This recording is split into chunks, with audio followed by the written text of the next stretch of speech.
Hi, everybody. Welcome to this week's Food Sports Central, the podcast of the World Food Championships.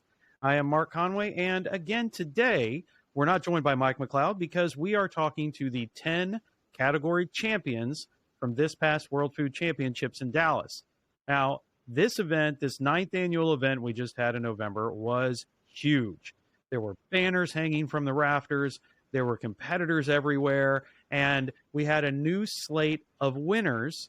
And there were surprises. There were people that were expected to be winners. There were X Factor categories that came into play. You name it, they had it. There was even some disqualifications along the way because, let's face it, it is not easy to compete at that level.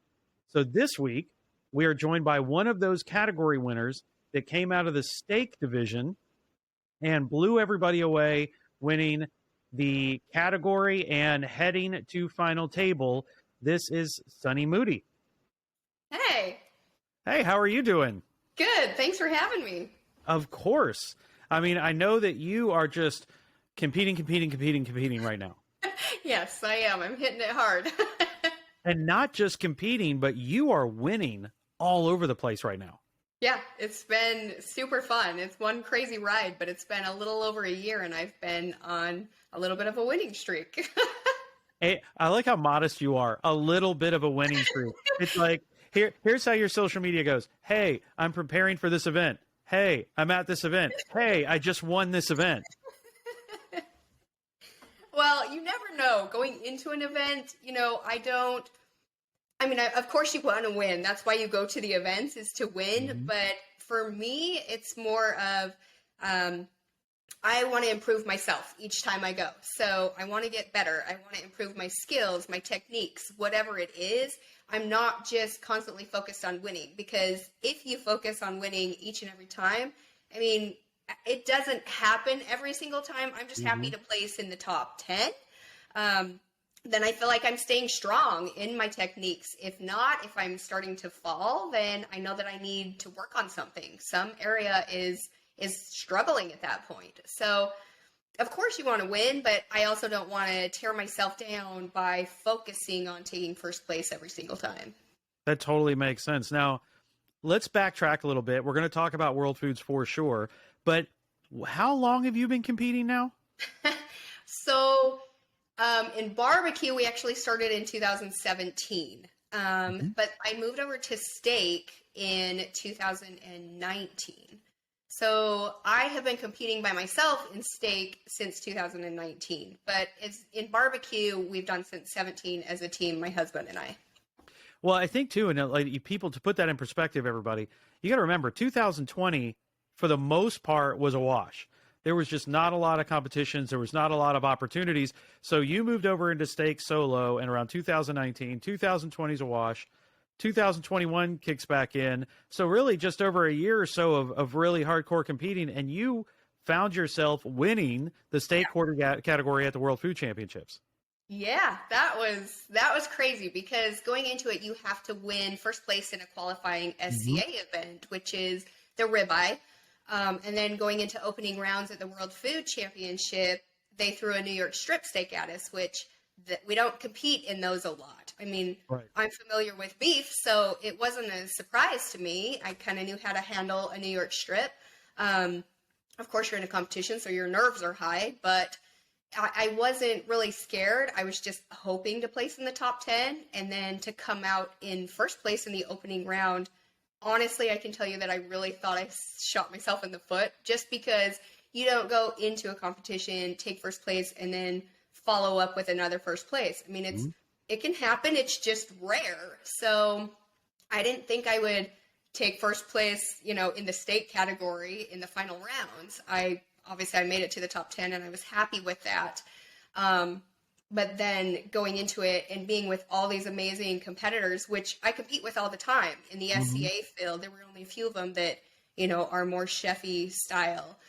So I knew them and I knew how they could cook and I knew they could make amazing food. And I was like, it's anybody's game this day. It could be any one of us. And seeing their dishes after they had turned in was absolutely incredible. It was insane to see the amount of work that each and every one of us put into our dishes. And we ended up doing a filet mignon with a black garlic umami sauce that we had to infuse into our dish. And then 2 sides with it as well. I ended up doing a cast iron skillet filet mignon, and then I made a black garlic creme mushroom reduction. Wow. And then I did shaved white truffle on top, and then I did cast iron skillet Brussels sprouts with raspberry chipotle sauce, feta cheese, and walnuts. And then I also did aged cheddar grits. So I mean, you pulled out all the stops. I did, actually, and I was really, really scared. My personality, I'm either in it 100% and I'm going to go all the way over the top, and it's either make it or break it, or I will play it safe, and I will typically, for me to look back on it, I will typically fall more towards, like 10th place or middle of the range, because I do play it safe. So I do like to push my boundaries and step out of the box sometimes, which, I mean, I've been killed by it before. I'm pushing the limits with flavor profiles, strong and bold flavors, which could off-put the judges. I like to play with arugula and heavy, strong cheeses, such as blue cheeses, or just bold, strong flavors. And it can either make it or break it for you, as well as cooking techniques. Aged cheddar grits, they can be dry, they can be crumbly, they can be gritty. I mean, you've got to make them creamy and smooth, and hold their texture as it makes its way to the judge. Brussels sprouts, you can either make them mushy, or they can be like overcooked and charred. They can be undercooked and tough and chewy and have a strong pungent flavor. So, I mean, a cream reduction, you don't want it to break, you don't want it to burn. Mushrooms are delicate. So yeah, I took on a lot. I knew that going into it. I made a couple changes very last minute. My husband was my sous chef. And I didn't have a plan going into it. I didn't think I was going to make it into the top 10 finals. I know that sounds crazy, but I didn't. I was doubting myself a lot, and I didn't think that I should be there. I had a lot going on that week, and almost backed out a couple days before from even going to the World Foods. So we made it. And then finding out that I was in the final rounds, I had to throw something together. So, coming out of it with just me and my husband, and he was going to be my only sous chef, I was going to play it safe. I really was going to play it safe and just do something really simple that I had mastered before. I knew I could master again with just me and him. And I did have a lot of people that said, you need a third person going into this. And I'm like, really? I don't have anybody. I don't know what to do. Luckily, one of my sponsors was there from Tribal Fire Grill, and he is a chef as well. And so he started asking me questions. He goes, what are you going to do? And if you're a chef, or I'm a recipe developer, I don't call myself a chef, I'm a recipe developer, and you start communicating with a chef and you're on the same page and they understand what you're talking about, you just automatically click. Yep. So we were chatting through ideas and recipes and flavors, strong, bold flavors, hard techniques. And so I knew I needed him on my team. So I was like, if I'm going to have a third person, it's going to be him. And he agreed. We didn't have any time to practice beforehand. So I wrote up, my husband and I sat and wrote up the recipe. I knew what I wanted to do. I did change things the night before. And I pushed the limits because I knew that Trip could help me and we could pull through. So I did. I pushed the limits. I was like, it's either make it or break it. And at this point, I'm going into this, already in first place. But in steak, we do get our scores wiped out. So everybody was on an even playing field. But there is a lot of pressure, because I did just take first place. And that's hard to do again. So I was going to give it my all and just go for it and lay it out on the table. So whatever happened, I knew I was in the top 10, which made me feel great anyways. So I was like, I'm going to push it. I'm going to push my limits and see what happens. I met with my team, my husband and Trip, just a half an hour before we started cooking for the final.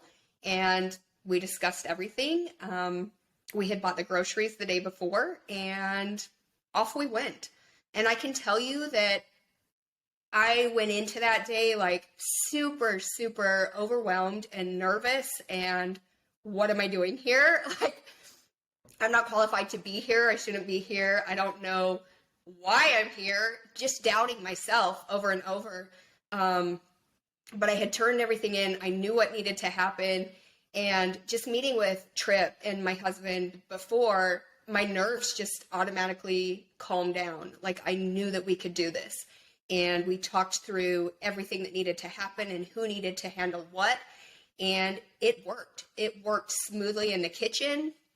We had a small, we're in a small area. So I was concerned about that, but everything just flowed. And I couldn't have asked for a better day. So getting done with that and seeing everybody's dishes, I knew that I gave it my all, and I gave it my 100%, no matter where I ended that day.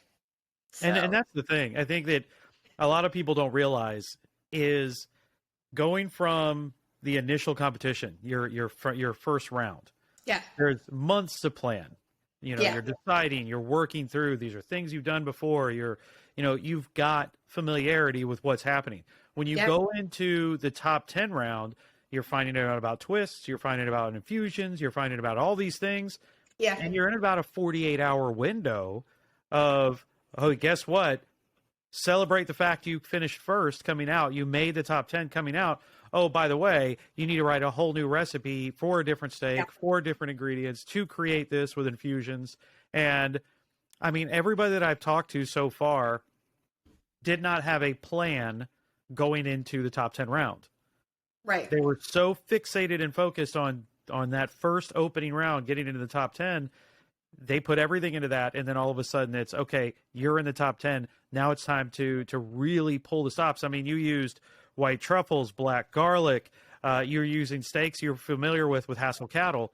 And, it is a big, and I can't stress enough what a big competition that is with the people that you're competing against. Like you said, a lot of them you're familiar with. These are world-class competitors, and you came out round 1 and top 10 round in first, which almost never happens. Yeah. Mike McCloud was telling me that I'm the first one to have done that in steak because we do get our scores wiped out. So in the other categories besides barbecue, you keep your scores and they accumulate. They don't for barbecue or steak. So I knew I wasn't going to take first again because I didn't have that accumulation of points. But in the end, I guess it worked out. And you said, almost, with everything going on that week, you almost backed out before World Foods. Yeah. How does going to something like World Food Championships differ than other competitions that you're a part of? So for me, for barbecue and for steak, what we do, we actually only turn in meat in a box. So if I'm at a steak competition, we have a ribeye and we cook the ribeye. It is one ribeye, one whole ribeye, turned it in the box, no garnish, nothing else. So that's what you practice. I can cook ribeyes all day long, but going into World Foods, opening round was a New York strip, just meat in a box. But then you're thrown into the kitchen arena in the final rounds where it is filet mignon. We don't compete with filet mignon in any competition, barbecue or steak. And you're required to use an infused ingredient and do 2 sides and do it for 10 judges, plus a presentation platter. So it's an extremely different level than anything I've done before. It doesn't matter if I've done, like KCBS contests where we have to do 4 different meats and there might be an ancillary of a dessert or a drink or something. I'm still just turning in chicken in a box or pork in a box. I'm just turning in, 1 drink or 1 dessert.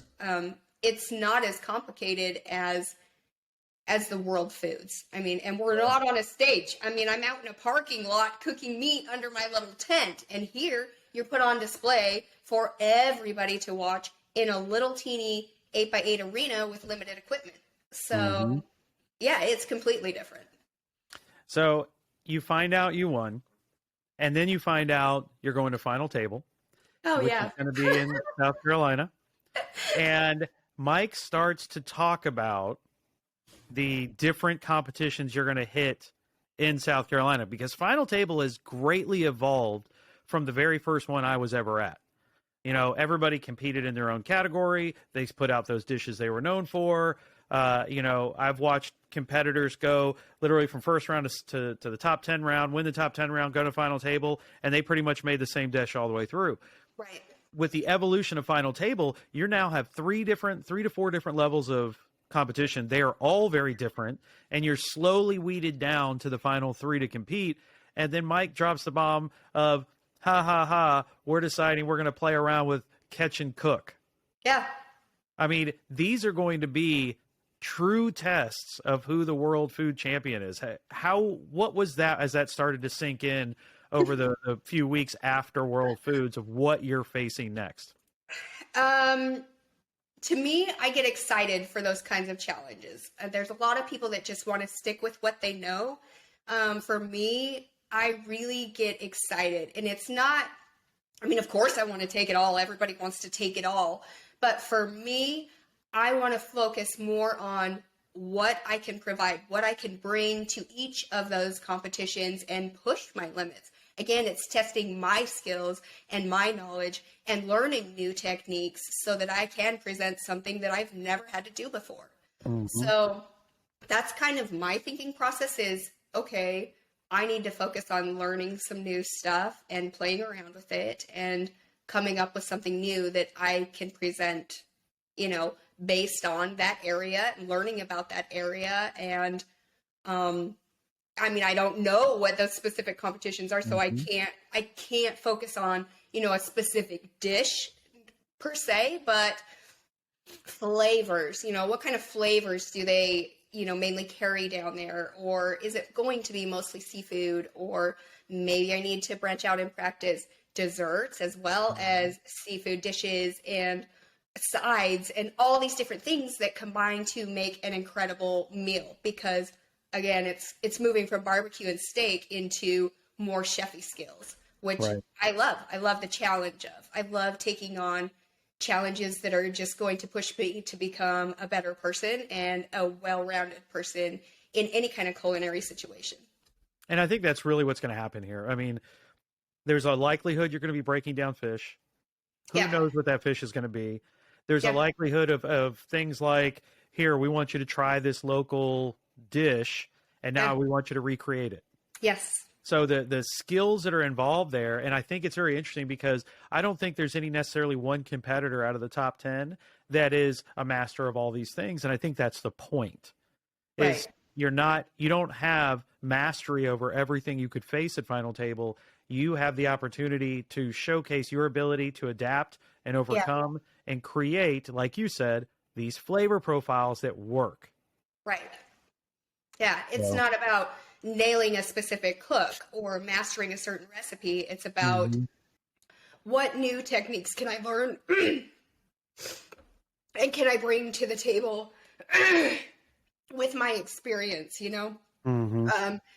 Coming into this, like, I am a personal trainer and a nutrition coach, so I've had to learn how to adapt to make healthy food on the grill for my clients. And most people think of like, sorry. That's okay.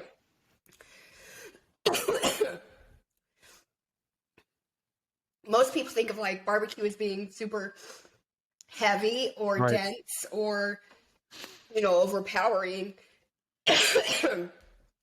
But you can infuse so much flavor just from like wood or seasonings alone. Without all of like the heavy sauces and, you know, heavy sides that go with it. Because you can, just the grill alone provides flavor, or cast iron skillet provides like a flavor too. So huge amount of flavor. Yeah. Yep. So I think it's going to be interesting. I think Final Table is going to be a ton of fun. I think that we are definitely going to find out who the world champ is at that point, because they would made it through all of these different rounds. Yeah. And, you know, while you're getting ready for Final Table, which is right around the corner, you're still competing. You're still running through different competitions. You're still winning. And then everything else that you have going on. I think it's I think it's a true testament to your craft and how passionate you are about what you do. And what is what's on your plate now between now and being at Final Table? I have something every single weekend. So I'm a recipe developer, like I said. So I make recipes for companies. So during the week, that's what I'm pretty much doing. So playing with foods, playing with flavors. And then on the weekends, I do have competitions. I'm actually going into the SCA world. So that is in March. And I'm competing in the ancillary and in steak. And then after that, I'm teaching a couple classes. So I'm teaching some steak classes and competing still. And I am going to be a keynote speaker at the National Barbecue Association National Conference. And then I'm also working with Operation Barbecue Relief. So I'm going to go be a barbecue mentor. So to find time to practice new skills or techniques, it's a little tricky. I'm constantly researching at night, just looking through ideas, thinking through things, because I'm not really sure what to practice. Obviously, I know, we're going to have to catch and cook if I make it to that round.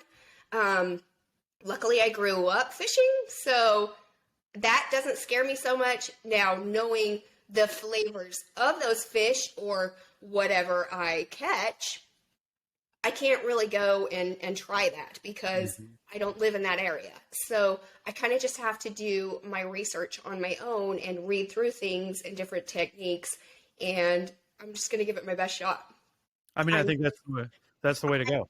That's the only thing that I can do. I mean, I don't have time during the week or the weekends to just go and practice a whole bunch of different, South Carolina foods. I don't. Right. So I'm just going to take my knowledge and do the best that I can. I'm super excited for the challenge, and it's going to be a really difficult competition, and I know that going into it because the amazing cooks that made it into the top 10. I mean, there are some heavy hitters going into this top 10 challenge. So for me, just being able to give it my best shot and, do the best that I can with my skills is all that I hope for. And that's the best. Yeah, just bringing what I can to the table and improving for next year, because I'm already signed up to come next year, and hopefully I can make it again in the top 10. And each year that I can compete, it's just going to challenge my skills, and it's going to help me and push me to grow and learn more and more. Absolutely. Now, Sunny, where can people follow you if they want to keep up with your food and health and fitness journeys? So I am actually creating a website. I'm hoping that it will be up and running soon. It is going to be sunnymoody.com, and it's going to cover all things of backyard grilling. It'll follow our family, which is Mood Swing Barbecue. My whole entire family competes, my husband and I, and we have 4 daughters. So our 4 girls compete as well. And then it will also have some healthy grilling recipes. So I'll give you tips and tricks on how to make healthy meals for yourself or your family on the grill. And it'll have a list of events where you can find us. So if we're teaching classes or seminars, or if we're at a competition, it'll all be on there. I am on TikTok. I've been so busy, I haven't been posting as much. I'm on TikTok under Sunny Moody or Grilled Fit, GRILLED FIT. I'm on Instagram under Grilled Fit, and I'm on Facebook under Sunny Moody. All they have to do is just friend request me. I'm going to make it public soon, but it's still private. So it's a lot. It's a lot because with everything else you've got going on. Yes, it is a lot. And I'm busy through November now. Yeah. So there's constantly something. Well, guys, the best way to keep up with what's going on is follow the World Food Championships on Instagram and Facebook under World Food Championships, and then also bookmark worldfoodchampionships.com. There are so many events coming up. There are so many deadlines coming up if you want to compete. There are opportunities to win golden tickets, and if you want to be the first and you want to get it all right, bookmark and regularly check back with worldfoodchampionships.com. Well, today we had the opportunity to talk to Sonny Moody, the 2019 ninth anniversary World Food Champion out of the state category. And we will follow your journey as you head to final table. And you know what? We wish you the best of luck. Thank you. All right, guys. Remember, caring is sharing. Share out the podcast with all of your friends. And you can find us on any of your favorite podcast platforms and now with video. So till next week, talk to you soon.